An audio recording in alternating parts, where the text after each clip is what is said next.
A very good morning to all of you. Welcome you all in class 12th economics.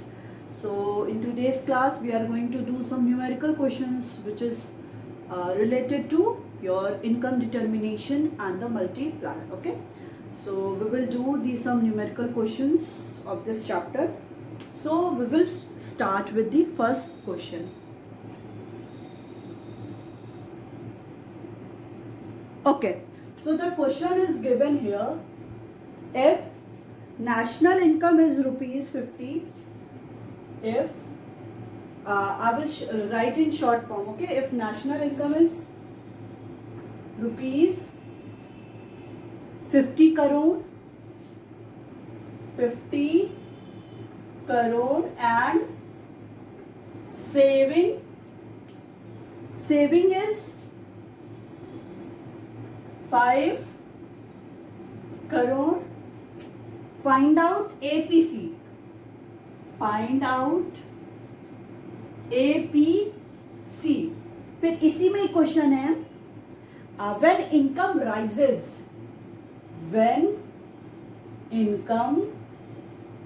rises to rupees 60 crore.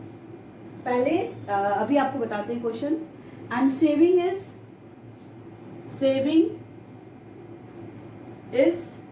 rupees 9 crore. What will be the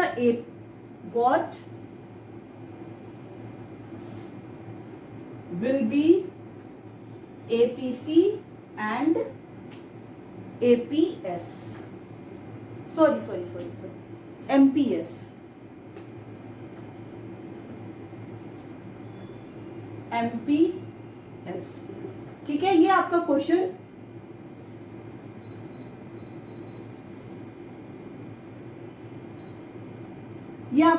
क्या है? Already given है. इसमें क्या कह रहा है? इसमें कह रहा है कि if national income is rupees 50 crore, अगर कंट्री की जो नेशनल इनकम है वो क्या है 50 करोड़ है और सेविंग कितनी दी हुई है 5 करोड़ दी है. Find out APC. आपको क्या कैलकुलेट करना है कि एवरेज प्रोपेंसिटी टू कंज्यूम क्या होगा. फिर उसी में क्वेश्चन है, नेक्स्ट लाइन है कि when income rises to 60 crore, income क्या हो रही है? इनकम राइज हो रही है क्या? इनकम राइज हो रही है 60 crore. Saving is rupees 9 crore. जैसे इनकम 60 करोड़ हो गई तो सेविंग क्या हो गई है 9 करोड़ हो गई है. What will be the APC and MPS? उस कंडीशन में कंट्री का एपीसी कितना होगा, एवरेज प्रोपेंसिटी टू कंज्यूम क्या होगा, and marginal propensity to save क्या होगा. ठीक है, यही क्वेश्चन है. ये क्वेश्चन आपका आया है दिल्ली में आया है 2011 में. ये आपके बोर्ड एग्जाम में क्वेश्चन आ चुका है. ठीक है, अब हम इसको सॉल्व करते हैं. देखिए, सबसे पहले सॉल्व करने का तरीका होता है कि पहली लाइन देखिए क्या कह रहा है. कंट्री का हमें नेशनल इनकम दिया हुआ है, हमें वाई दिया हुआ है 50 करोड़. ठीक है, पहले सारी इंफॉर्मेशन लिख लिया करें. एस दिया हुआ है, सेविंग दिया हुआ है 5 करोड़. राइट, आपको एपीसी कैलकुलेट करना है. अब एपीसी का फॉर्मूला याद करिए कि एपीसी क्या होता है. एपीसी होता है, क्या होता है बताइए? C upon Y. ठीक है, C APC equal to C upon Y. आपके पास इस क्वेश्चन में इंफॉर्मेशन क्या दी हुई है? आपके पास ऑलरेडी वाई दी हुई है, वाई दिया हुआ है, बट सेविंग आपके पास कंजप्शन नहीं दिया हुआ है. अब हमें क्या करना पड़ेगा? सबसे पहले हमें यहाँ पे कंजप्शन को कैलकुलेट करना पड़ेगा. आपको पता है y equal to C plus S होता है, ये हमने पढ़ चुके हैं. y equal to C plus S होता है और s इक्वल टू इन्वेस्टमेंट होता है, सेविंग इक्वल टू इन्वेस्टमेंट होता है. y equal to C plus S होता है कि जो भी हमारी इनकम हमें मिल रही है या तो हम उसको कंज्यूम करेंगे या तो हम उसको सेव करेंगे. हमारे यहाँ जो भी इनकम आ रही है हम उसको क्या कर रहे हैं? या तो हम उसको कंज्यूम कर रहे हैं, जो भी हमारा एक्सपेंडिचर है वो हम कर रहे हैं, या तो हम इसको सेव कर रहे हैं. ठीक है, आपको अगर यहाँ पे सी निकालना है तो क्या हो गया, y माइनस एस हो गया. हमें कंजप्शन निकालना है कि हमारा कंजप्शन कितना हो रहा है, तो हम इनकम, जो भी हमारी इनकम हो गई 60,000 और हम सेविंग कर रहे हैं अगर 20,000, तो 60 माइनस 20 इक्वल टू 40,000। तो 40,000 आप क्या कर रहे हो, कंज्यूम कर रहे हो। ठीक है, अब हम यहाँ पे देखते हैं, हमको कंजप्शन फाइंड आउट करना है। C इक्वल टू इनकम क्या दिया हुआ है आपका 50, सेविंग दिया हुआ है आपका 5, देन C इक्वल टू क्या हो गया आपका 45 आ गया, C इक्वल टू 45 आ गया। अब आप नेक्स्ट क्या करोगे, एपीसी कैलकुलेट करोगे। APC equal to C upon Y, then APC equal to C की वैल्यू क्या है 45 अपॉन 5, इसको कैलकुलेट कर लीजिए।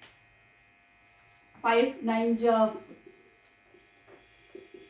0.9।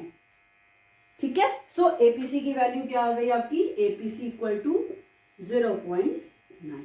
पहली वैल्यू आपने सॉल्व कर ली, पहला क्वेश्चन, पहला पार्ट आपने सॉल्व कर लिया। नेक्स्ट कह रहा है when income rises to 60 crore, जब इनकम आपकी क्या हो रही है, राइज हो रही है 60 करोड़, सेविंग भी क्या हो रहा है 9 करोड़ हो रहा है। अब यहाँ पे कह रहा है एपीसी कैलकुलेट करो, सेम प्रोसेस हम वहां भी करेंगे। वाई दिया है आपका कितना, वाई दिया है 60 एंड एस दिया हुआ है 9, राइट। एपीसी कैलकुलेट करेंगे। एपीसी को कैलकुलेट करने के लिए हमें सी चाहिए, सी के लिए हम क्या करेंगे, C equal to Y minus S, then C equal to 60 minus 9, कितना आएगा ये 51 52 53 54, हाँ ठीक है। सी इक्वल टू क्या आ गया आपका 51 आ गया। अब आपका फॉर्मूला क्या है, APC equal to C upon Y. C क्या दिया हुआ आपका, इसको कैलकुलेट कर लीजिए, क्या आएगा 0.85, 0.85 आएगा। ठीक है, इसको कैलकुलेट कर लीजिएगा, वो तो कर ही सकते हो आप। दो वैल्यू हमें पता चल गई, हमें फर्स्ट स्टेप पता चल गया, if national income is 50 crore दिया हुआ है, सेविंग 5 करोड़ है, एपीसी हमने पहला कैलकुलेट कर लिया। फिर क्वेश्चन में कह रहा है when income rises to 60 crore, income क्या हो रही है, राइज हो रही है 60 crore, saving is 9 crore, saving 9 crore है। What will be the APC, APC हम कैलकुलेट कर लेंगे। ठीक है, सेम प्रोसेस। अब नेक्स्ट स्टेप क्या कर रहे हैं, हमें क्या कैलकुलेट करना है, एमपीएस कैलकुलेट करना है। और एमपीएस का फॉर्मूला क्या होता है, कहना है रब, मैं इसको रब कर देती हूँ, ठीक हो। ठीक, यहाँ पे क्या हो जाएगा, थोड़ा स्पेस मिल जाएगा हमें। ठीक है, अब कह रहा है कि क्या कैलकुलेट करने को, एमपीएस कैलकुलेट करने को। ठीक है, एमपीएस का formula delta S upon delta Y, right. अब आपको यहाँ पे डेल्टा वाई कैलकुलेट करना है। डेल्टा वाई आपका क्या हो जाएगा, डेल्टा वाई क्या कैलकुलेट करेंगे, इनकम राइज हो रही है 60 करोड़ और पहली इनिशियल इनकम क्या दी हुई है 50, देन 60 माइनस 50 हो गया 10। डेल्टा एस कैलकुलेट करेंगे, कितना दिया हुआ है 9 और इनिशियल क्या दिया है 5, 4 हो गया। ये तो पता ही है ना, डेल्टा कैसे निकालते हैं, delta Y delta S, initial और जो पास्ट और जो प्रीवियस वन है उसको माइनस कर देते हैं। तो देखिए क्वेश्चन में नेशनल इनकम 50 करोड़ दिया था, सेविंग 5 करोड़, फिर बोल रहा है income when income rises to 60 crore and saving rises to 9 crore. तो हम यहाँ से डेल्टा एस और डेल्टा वाई कैलकुलेट कर सकते हैं, दोनों का माइनस करके। डेल्टा वाई हमें 10 मिल गया, डेल्टा एस हमें 4 मिल गया। नेक्स्ट स्टेप आपको पता है, MPS equal to delta S upon delta Y. Delta S आपका कितना है 4, 10, देन एमपीएस इक्वल टू 0.4। अब नेक्स्ट इसी में क्वेश्चन क्या कह दे कि इसमें और कह दे कैलकुलेट एमपीसी, देन आपको पता ही है सब, MPC plus MPS equal to 1, then आपका एमपीसी कितना आ जाएगा 0.6, राइट। सेम एपीसी निकाल ही लिए, एपीएस पूछेगा, एपीएस भी निकल जाएगा, एमपीसी निकल गया, एमपीएस निकल गया। ठीक है, तो आपको जब अगर ये कोई क्वेश्चन आता है तो सबसे पहले आपको उसको समझना होगा कि ये इस क्वेश्चन में पूछ क्या रहा है। जहाँ जहाँ जो जो पूछता जा रहा है बस उसके प्रॉपर वैल्यू पुट करिए एक लाइन में। पहले अब आपको लग रहा होगा एपीसी का फॉर्मूला C अपॉन वाई पता है आपको, अब सी निकालने के लिए हमें पता है कि income equal to consumption plus saving होता है। इनकम ऑलरेडी गिवन है, सेविंग आपके पास है ही, आप कंजप्शन कैलकुलेट कर सकते हो। सिंपल सा क्वेश्चन है, उसको कैलकुलेट करके वैल्यू। फिर नेक्स्ट कह रहा है व्हेन इनकम राइजेस टू, देख रहे हैं ये डिफरेंस समझा करिए।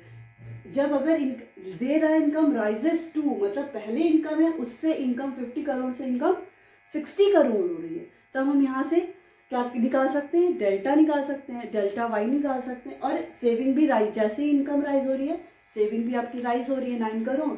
फिर आप डेल्टा एस निकाल लेंगे यहाँ पे, फिर MPS delta S upon delta Y आप कैलकुलेट कर सकते हैं। ठीक है, तो ये ऐसे क्वेश्चंस है जिसको आपको पहले समझना पड़ेगा, और ऐसे ही सारे आपके न्यूमेरिकल क्वेश्चंस आते हैं बोर्ड एग्जाम्स में।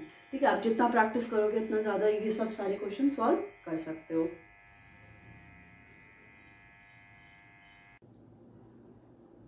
चलिए, एक क्वेश्चन है आपके पास है कि ये आपका ऑलरेडी ऑल इंडिया 2000 एग्जाम में आ चुका है सीबीएसई में, कि in an economy,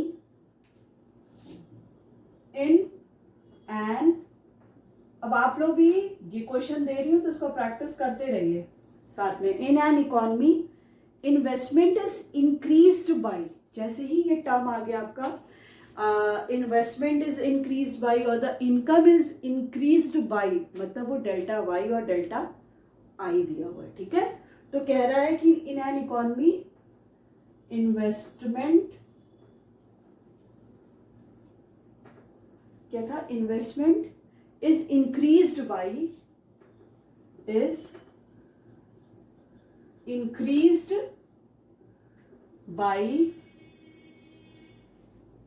2000 crore, 2000 crore. फिर कह रहा है calculate the change in the total income, calculate the change in, change in जैसे ही बोल रहा है मतलब आपको क्या निकालना है, डेल्टा वाई निकालना है। कैलकुलेट द चेंज इन दी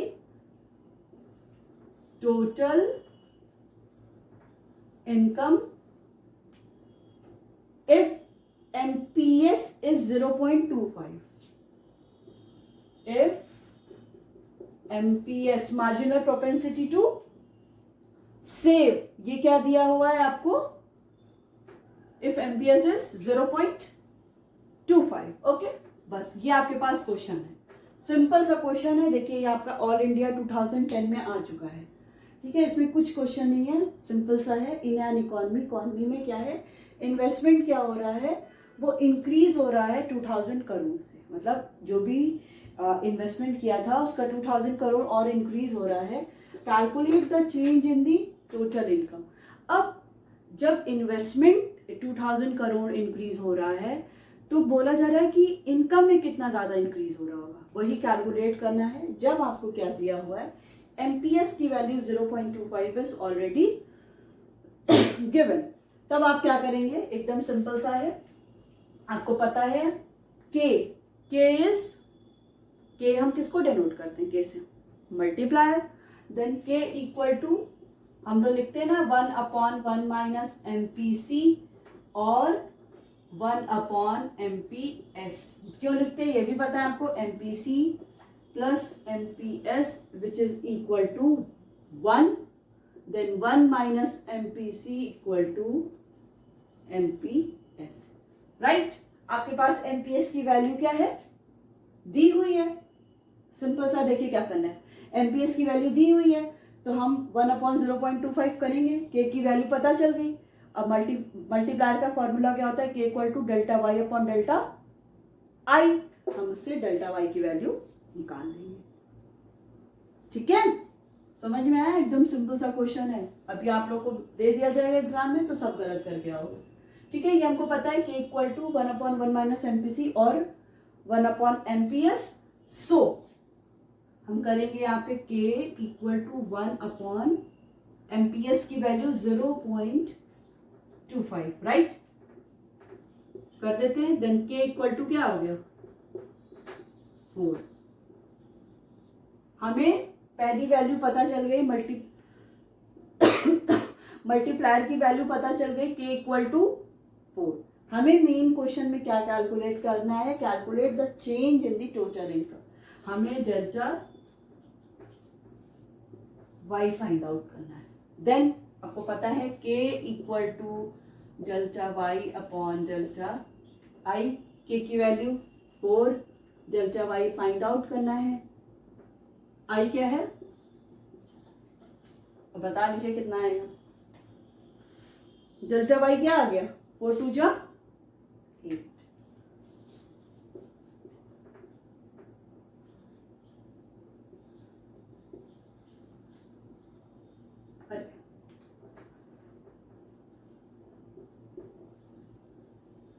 आ गया।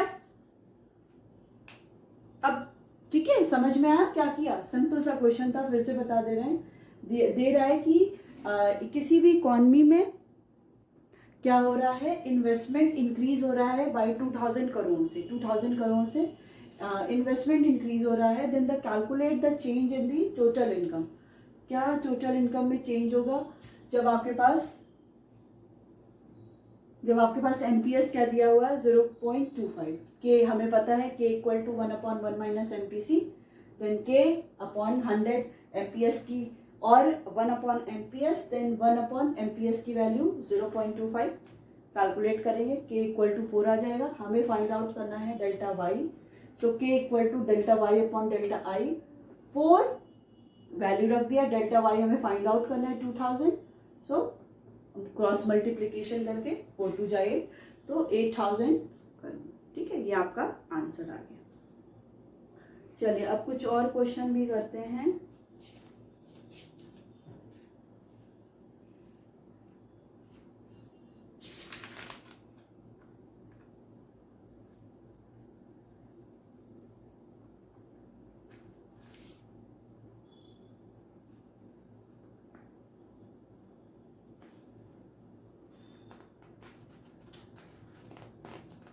इसके कुछ न्यूमेरिकल क्वेश्चंस करते हैं और चेंज इन एन इकोनॉमी।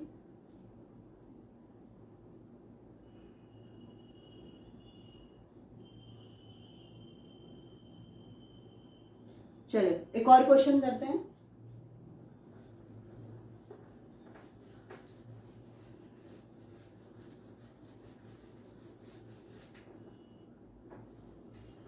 देखिए जितना प्रैक्टिस करेंगे उतना ज़्यादा ये सारे क्वेश्चंस आपको क्लियर होते जाएंगे। प्रैक्टिस नहीं होगी तो कुछ समझ में नहीं आएगा।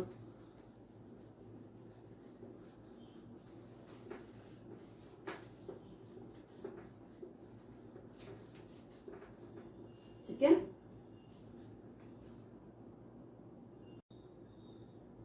देखिए क्या कह रहा है क्वेश्चन कि in an economy every time income rises, in an economy every time income rises, income कितनी राइज हो रही है, every time income rises 20% of rise in income is saved, 20% of rise in income is saved। ये कह रहा है कि चलिए पहले क्वेश्चन लिख लेते हैं फिर बताते हैं। फिर कह रहा है now suppose in the same economy, now suppose in the same economy investment rises by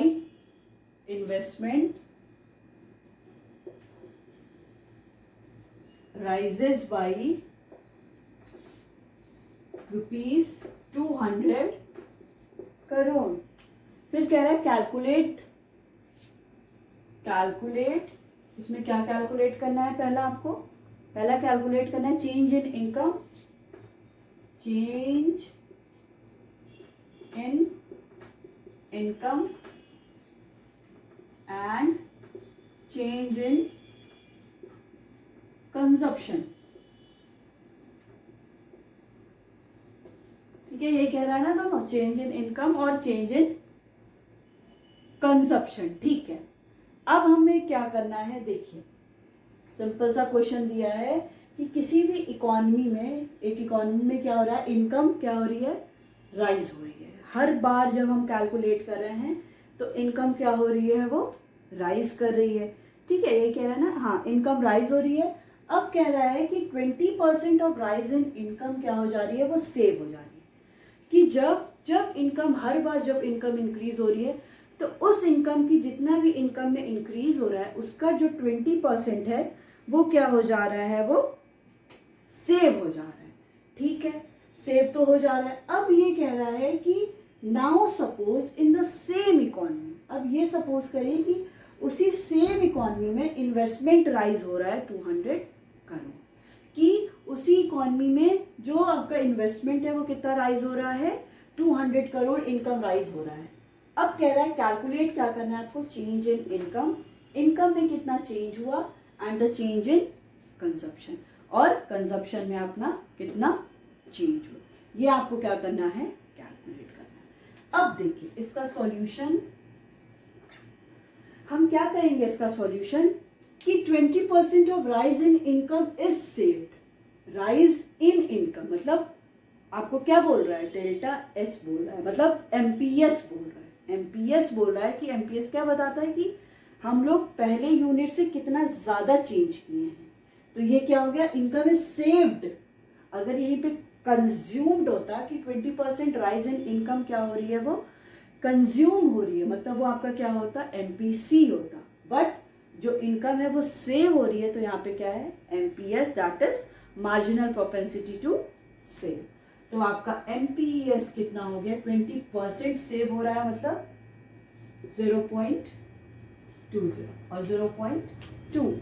ठीक है, आपको पता चल गया एमपीएस कितना है। हमें पहला क्या कैलकुलेट करना है, चेंज इन इनकम। अब ये देखिए कि हम इनकम कैसे हम चेंज इन इनकम कैसे कैलकुलेट कर सकते हैं।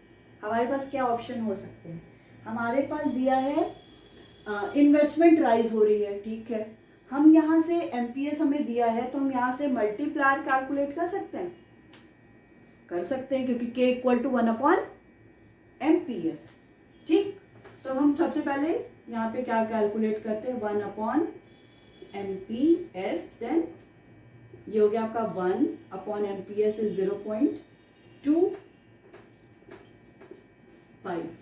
k इक्वल टू 5 आ गया।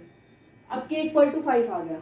ठीक है, अब हमें पता है यहाँ पे इस क्वेश्चन में हमें पता है मल्टीप्लायर की वैल्यू, हमें पता है चेंज इन इन्वेस्टमेंट की वैल्यू 200, और मल्टीप्लायर का फॉर्मूला क्या होता है, k equal to delta Y upon delta I. तो हम ये दोनों वैल्यू रख के डेल्टा वाई की वैल्यू नहीं कैलकुलेट कर सकते, कर सकते हैं, वही अब हम करेंगे फर्स्ट। ठीक है, अब हम क्या करेंगे, then k equal to delta Y upon delta I, right. k की वैल्यू 5, इसके नीचे करेगा, मेरे पास स्पेस नहीं है तो यहाँ पे मैं कर रही हूँ। डेल्टा वाई की वैल्यू आपको क्या करना है, कैलकुलेट करना है। डेल्टा आई कितना दिया है आपके पास, 200। अब क्या हो गया, डेल्टा वाई इक्वल टू 2 5 जा 10।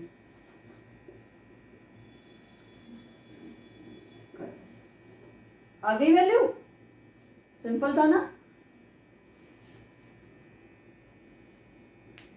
सिंपल था कि नहीं। क्या किया हमने, सिंपल सा यही किया कि हमें यही पता था। देखिए सबसे पहले ये देखिए कि इस क्वेश्चंस में गिवन क्या है, हमें ये फाइंड आउट करना, और हम उसका हर एक का, जैसे यहाँ पे सेव दे दिया है तो हम ये जान सकते हैं कि एमपीएस देने का मतलब क्या है, कि हम लोग क्या कैलकुलेट कर सकते हैं, यहाँ से कैलकुलेट कर सकते हैं कि मतलब सेव होने का 20% सेव हो रहा है। मतलब अगर यहीं पे, अब देखिए यहीं पे क्वेश्चन पे अगर 20% rise in income is saved और तुरंत बोल दे कि यही लाइन लिखे और बोल दे बस कैलकुलेट एमपीसी, तो आपको कुछ करने की जरूरत नहीं। जब एमपीएस 0.2 हो रहा है तो एमपीसी कितना हो जाएगा बताइए, MPC plus MPS equal to 1 होता है। एमपीएस की वैल्यू आपको पता है ऑलरेडी क्या है, 0.2, देन 1 माइनस 0.2 0.8, तो MPC की वैल्यू क्या हो गई 0.8।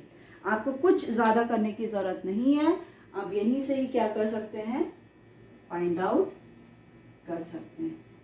ठीक है, ये समझ में आया था। ये हो गया फर्स्ट क्वेश्चन। क्या कह रहे थे, फिर से इसको देखिए। ये कह रहा था कि MPS की वैल्यू हम इनकम सेव्ड हुई है वो 0.20। अब हम यहाँ पे क्या कर सकते हैं, K की वैल्यू फाइंड आउट करेंगे, मल्टीप्लायर की वैल्यू फाइंड आउट करेंगे। मल्टीप्लायर इक्वल टू क्या होता है आपका 1/MPS होता है। ठीक है, 1/MPS आपको ये पता है 1/0.2, इसको कट करके मैंने क्या कर दिया 0 लगा दिया, तो क्या हो गया 2 5 K की वैल्यू 5 आ गई। जब K की वैल्यू 5 आ गई, हर हमें change in income find out करना है, डेल्टा वाई फाइंड आउट करना है। तो बेस्ट ऑप्शन है, हमारे पास K की वैल्यू है, हमारे पास I की भी वैल्यू है, हमें Y की वैल्यू फाइंड आउट करना है। तो multiplier equal to delta Y upon delta I, then K की वैल्यू पुट करिए, डेल्टा वाई 200 हो गया आपका, डेल्टा आई आपका 200 हो गया। देन क्रॉस मल्टीप्लीकेशन करके हम डेल्टा वाई की वैल्यू फाइंड आउट कर। ठीक है, अब एक नेक्स्ट इसका एक और पार्ट है जिसमें कह रहा है आपको चेंज इन कंजप्शन कैलकुलेट करना है। ठीक है, चेंज इन आपको कंजप्शन कैलकुलेट करना है। चेंज इन कंजप्शन कैलकुलेट करने का बेस्ट है, आपको यहाँ पे क्या फाइंड आउट करना है, डेल्टा सी फाइंड आउट करना है। ठीक है, यहाँ पे आपको क्या फाइंड आउट करना है, डेल्टा सी। इसको रब कर दो।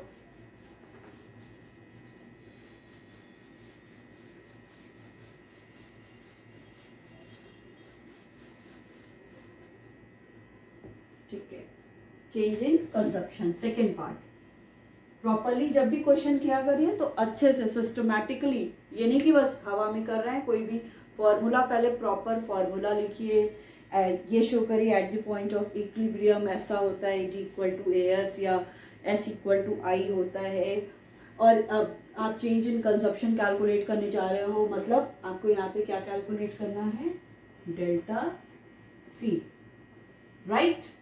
अब आप बस एक चीज देखो, आपको यहाँ पे किसकी किसकी वैल्यू फाइंड आउट, अपने को क्लियर करने के लिए ना सबसे पहले लिख लिया करिए कि आपको किसकी किसकी वैल्यू पता है।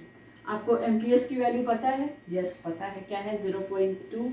आपको और किसकी वैल्यू पता है, डेल्टा आई ना, डेल्टा आई की भी वैल्यू पता है, हाँ पता है। फिर आपको किसकी वैल्यू पता है, डेल्टा सी की भी वैल्यू पता है। क्या थी डेल्टा सी की वैल्यू,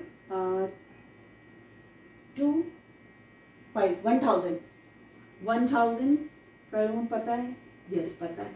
ये 3 वैल्यू पता है आपको, सी पता है, सॉरी डेल्टा वाई है, सॉरी ये डेल्टा वाई है। ठीक है, आपको वाई की वैल्यू पता है, आई की वैल्यू पता है, MPS की वैल्यू पता है।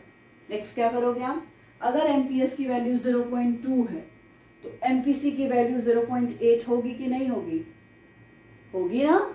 MPC की वैल्यू क्या हो गई 0.8, कैसे हो गई आपको पता है, फिर से बताती हूँ। MPC plus MPS equal to 1, then MPC equal to 1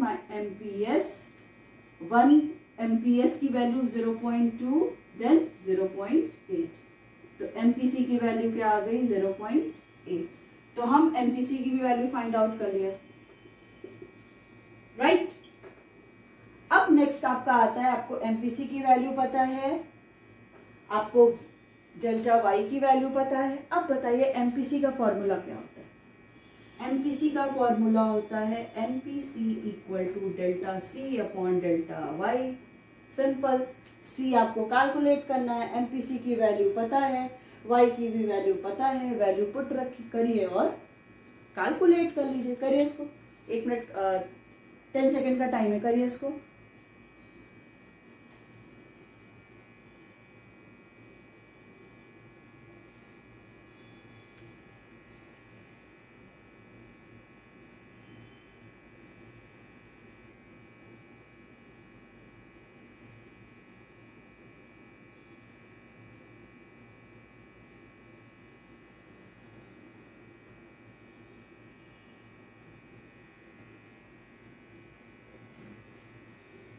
किया कितना आ रहा है,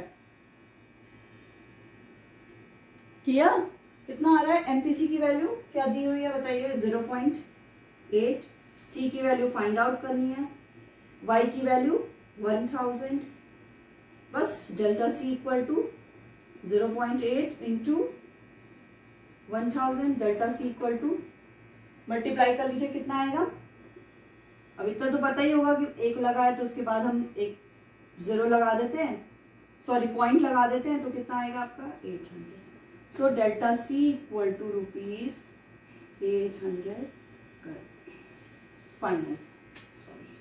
खत्म ही आपका क्वेश्चन, यही क्वेश्चन था जिसको आपको सबसे पहले समझना पड़ेगा। देखिए ये सारी क्या है, एक दूसरे से चेन है, जो हम लोग बोलते हैं ना चेन है, एक दूसरे से लिंक्ड अप है। एक कैलकुलेट करेंगे तो आपको तुरंत दूसरा का वैल्यू पता चल जाएगा। एक अगर जैसे ही आपको बस रास्ता मिल जाएगा आप पूरा सॉल्यूशन कर लेंगे। तो सबसे पहले आपको समझना पड़ेगा कि इसमें क्या दिया हुआ है और आपको क्या कैलकुलेट करना है। ओके।